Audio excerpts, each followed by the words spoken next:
ಇದು ಜೀವಾಮೃತ ಮಾಡಿದ್ವಿ ಇವತ್ತು. ಇದರಲ್ಲಿ 750 ಟ್ಯಾಂಕಲ್ಲಿ ಮಾಡಿದ್ವಿ.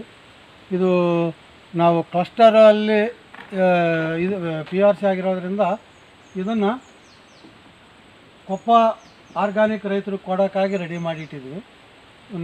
ನಾಳೆ ಸೋಮವಾರದಿಂದ ಬಂದು ಯಾವಾಗಾರ ತಗೋಬೋದು ಇದ್ದವು. ಹಂಗೆ ಇದು ಗೋಕೃಪಾಮೃತ ಮಾಡಿಟ್ಟಿದ್ವಿ. ಇದರಲ್ಲಿ ಯಾವಾಗ ಬೇಕಾದ್ರೂ ಅವರು ಬಂದು ತಗೊಂಡು ಹೋಗ್ಬೋದು ಸೋಮವಾರದಿಂದ ಆಚೆಗೆ. ಇದರಲ್ಲಿ ಬೇಸ್ಟಿ ಕಂಪೋಸರ್ ಮಾಡಿಟ್ಟಿದ್ವಿ. ಇದೂ ಯಾವಾಗ ಬೇಕಾದ್ರೆ ತಗೊಂಡು ಹೋಗ್ಬೋದು. ಮನೆ ಹತ್ರ ನೀಮಾಸ್ತ್ರ ದಸಪನ್ನಿ ಕಷಾಯ ಮಾಡಿಟ್ಟಿದ್ವಿ.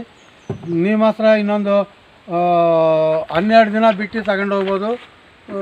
ಯಾವಾಗ ಬೇಕಾದ್ರೂ ಬಂದು ತಗೊಂಡು ಹೋಗ್ಬೋದು. ನಮ್ಮಲ್ಲಿ ರೆಡಿ ಇಟ್ಟಿದ್ವಿ, ಎಲ್ಲ ಮಾಡಿ ಇಟ್ಟಿದ್ವಿ.